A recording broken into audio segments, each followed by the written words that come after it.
Welcome to Lightning Author Talks. This is a segment presented by Mackay Regional Council Libraries. My name is Robin and I'll be your host for this series of chats where we get to introduce you to some of the region's local authors. We'll meet the author behind the book and find out what keeps them motivated to write. Before we begin today, I would like to acknowledge our custodians of the land in which we meet today. Today joining us is Denise Neville. Denise is a local-based author who has published several books over quite a number of years. She specialises in family and local history research. Denise is also a fiction writer with books written under different aliases of Neve Dennis and Kayla Denoli. Denise, welcome. Thank you very much. Pleasure to be here. Pleasure to have you. I can only imagine the exhilaration that you feel when you see your books on library shelves and in bookstores. Please tell us a little bit about yourself and how this journey began. I suppose, like a lot of authors who say, I've been scribbling since I was a child. It's true, but once you get to high school and uni and work, there isn't the time or the headspace. And so creative writing anyway goes out the door. And in my case, I found myself writing very academically or as a result of writing lots of business documents, my creative writing had totally disappeared. And then I had to do a commission late in 2013, and I'd write it one day and read it the next and then rewrite it because it was so stuffy and tight and horrible. And I suppose the intent always was when I retired I was going to write. And I thought, well, I've got to do something about it if I'm going to write because this is awful. And I found a really good course over at York University in the UK. And when I explored it, I found that they had a degree course, but they also had lifelong learning, which took the first few subjects out of the degree course, tailored them, and then offered them in a sort of an abridged way. So I thought, oh, that'll do. I don't need another piece of paper. So I started with that, and then at the end of the first term they came back to me and said, why aren't you doing the degree course? And I'd loved it so much. It was hard going initially. I had to redo so many assignments, it wasn't funny. And I thought, well, I just love it, it's great, I think I might. And then I got to the point where I had about 5 subjects left to do and about 6 subjects to choose from, and I didn't want to do any of them. Didn't want to do poetry or journalism or any of those things. And after sulking for a couple of days, I thought, well, I didn't really want the piece of paper, so what am I worrying about? Why don't I just stop and write? But it was good because it was what I needed to get me out of that very stilted way of writing that I'd adopted over the years, I suppose. And so from there it was all, let's go. Okay, very good. Now, you've produced non-fictional works as well as your fictional works. We've got a few here today, and they are written under, some of them are written under pseudonyms. Can you explain why you do that? Well, I suppose it provides you with a bit of arm's length, a degree of anonymity, and I suppose it really comes from uncertainty and a lack of confidence. When you're writing fiction and putting it out there, it's a bit like bearing your soul in the middle of the Queen Street Mall, So sort of not being directly connected with the book itself is great. And I really felt I needed that initially. But apart from that, because there was, theses and non-fiction out there, readers need to be able to determine what the book's going to be about without having to read everything on the cover just to work it out. So it seemed like a better idea to separate fiction from non-fiction. And because the assignments and things I was doing as part of that course for creative writing led to a story arc, I wanted to write that, and I knew it would be a series. And then that's fine, but there were other stories I wanted to write and they didn't fit in that series. So I needed 2 pseudonyms, and that's where it went from there. So one, Neve Dennis, has a series going, all standalone stories, but basically the same group of key characters in them all. And Kayla writes about the human condition, anything at all that takes my fancy, although I notice crime seems to come into it a bit too. So. Everyone loves good crime. Well, I don't know if it's good crime, but it's crime. So do you find with the different pseudonyms you write a different style of book and choose a different genre, or you just see where that story takes you? I suppose the Neve Dennis ones have a fairly constant voice because the characters tend to be, the key characters tend to be the same ones every time. The Kayla books have different voice, I think, but that would be somebody else's opinion, because I think they're different, but other people might feel that they're one and the same. But anyway. I know as a library worker, we get many different customers come in and they're excited when they have the next book come out by that particular author. But when you can tell them they actually write under a different name as well, they're really keen to go and try that author as well. Some are a little bit disappointed if it's a different genre, but others usually just love that style of writing. And I think that comes out usually in your books. I think where it's disappointing is where you've got a favourite author and they change feet in the middle of things. They've written a particular style or a particular series, and then the next one that comes out, you see it and you think, oh yes, great. And then, you're halfway out the door with it and you realise it's about, I don't know, zombies and things, and you think, what? Hey? And then you realise that they're actually mentoring someone, and theirs is the big name on the cover, but there's another little name down there, and it's that person who's actually writing the story. Or sometimes they just try their luck with a totally different genre or totally different whatever. And it can be really disappointing. And so I think the 2 pseudonyms for me, well, I hope helps readers work out which ones they like or which ones they don't like, or maybe they like them both, but anyway. Denise, where do you draw your inspiration from? Anywhere. I live in the head. I always have done. And so, you're doing the ironing and the story's running through your mind. But it comes from, sometimes a group of us will be just sitting around having a coffee and someone will make a comment and you think, oh, there's a story there. Or you might read something and it's not the article or the story that you read. It might be just a sentence or part of a sentence. That triggers something and you think, oh, I could see how you could build a story on that, and it just happens. So conversations, reading, anywhere. Do you keep a notebook with you and just write it down? You might be having coffee with friends and, oh, she said something really interesting there.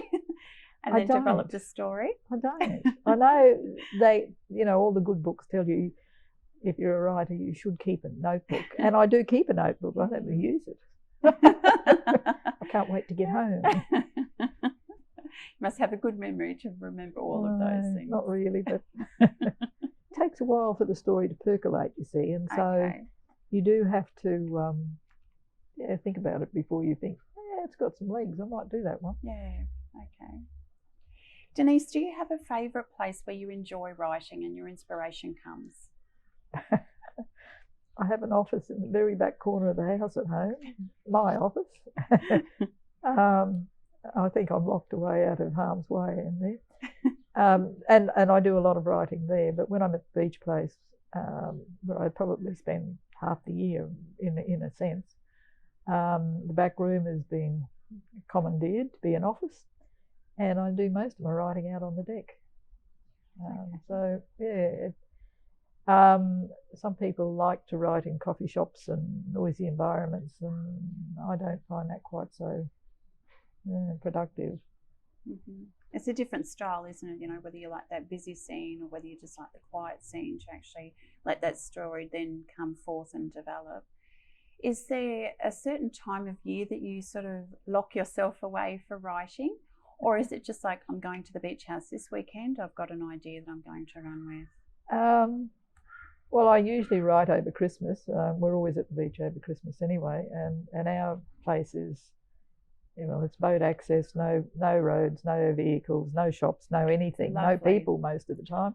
Lovely. So I know that at Christmas I'm really going to be writing, but I don't have, I just write whenever. Okay. Now, your first box of books has arrived from the publisher. Well done. You've made it as an author. What has been your experience, though, to get to that point? Well, when the box of books arrives, it's trepidation. Oh, God. Is it all right? Did I really miss anything when anyway. No,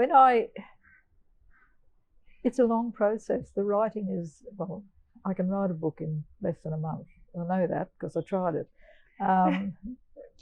For one of my ambitions was to be part of NaNoWriMo, the National Novel Writing Month, which is November, from 1st of November to 30th of November.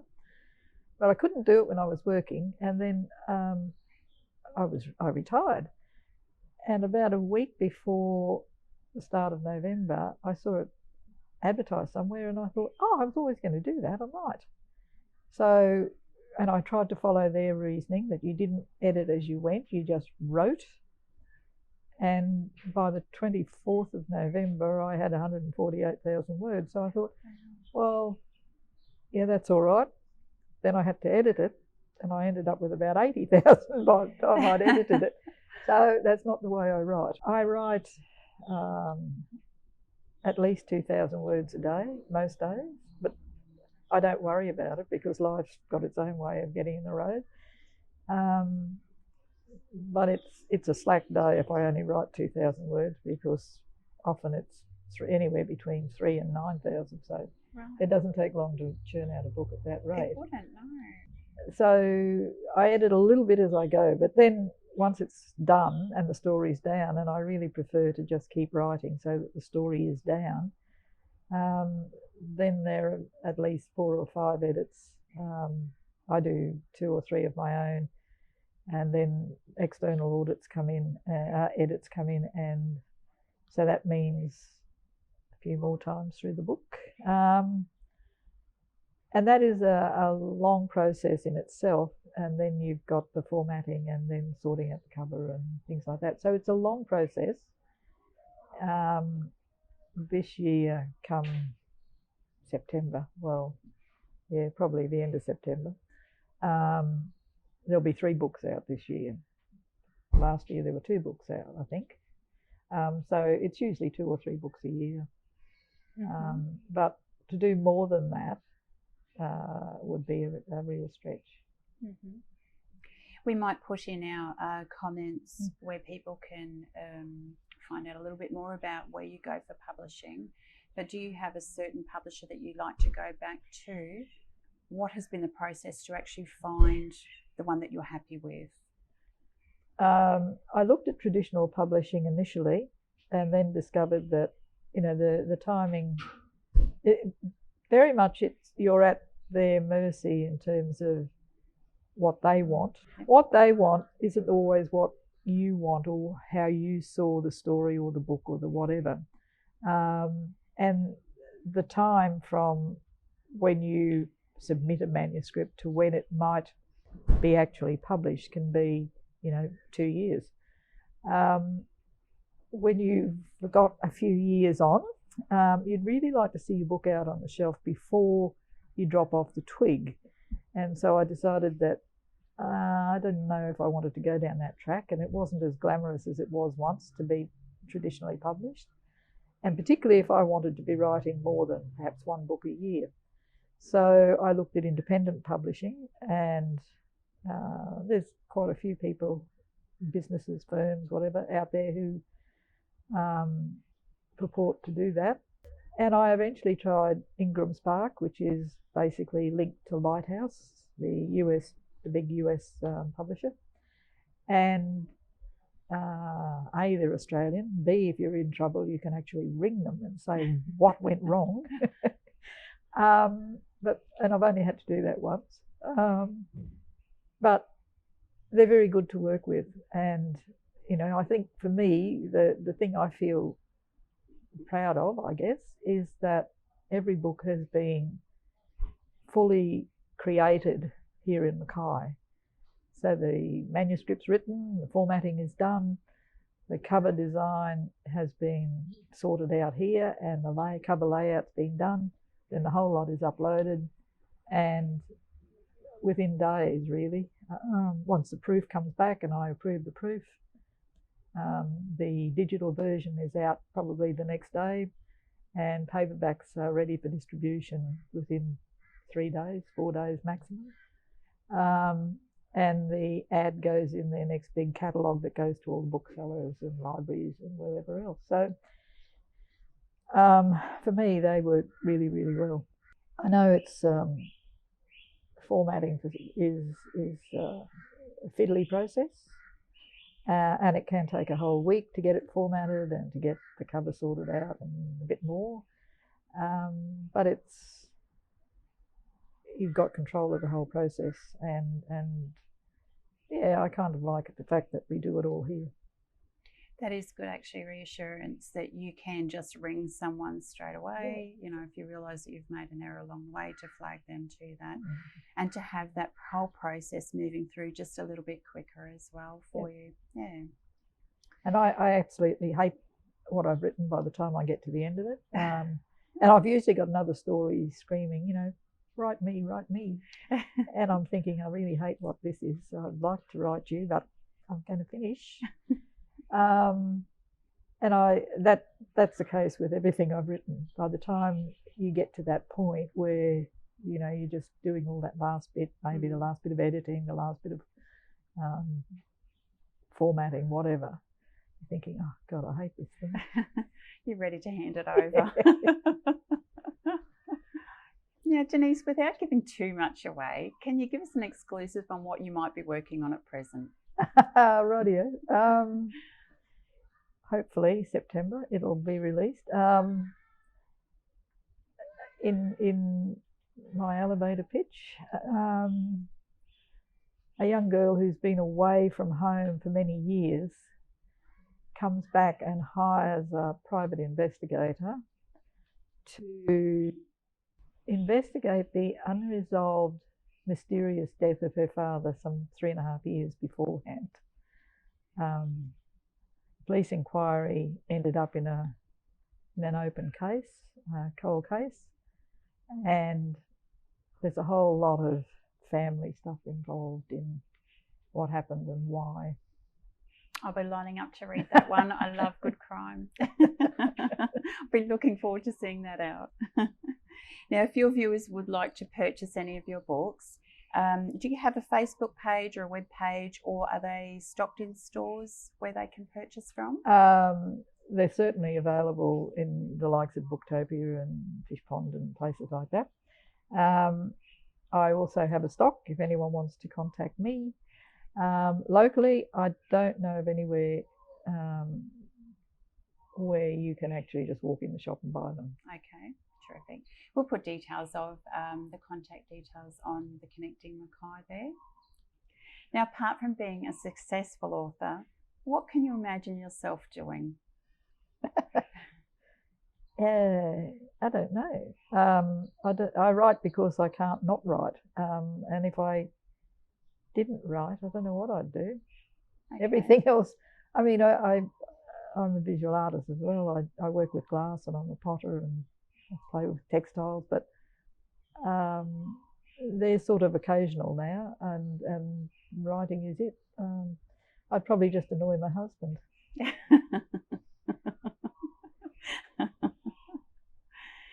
Thank you very much for joining us for Lightning Author Talks today. It's been a pleasure to have you here and interview with you, and love to know more about you as an author. We do hope to catch up and hear about your latest endeavours later on. And we wish you all the very best, Denise. Thank you. Thanks very much. And viewers, please let us know if you've enjoyed this segment. And please, we do encourage you to write some questions for our authors. We'll then pass that on to our author, and our author will get back to you as soon as possible. Thank you for joining us.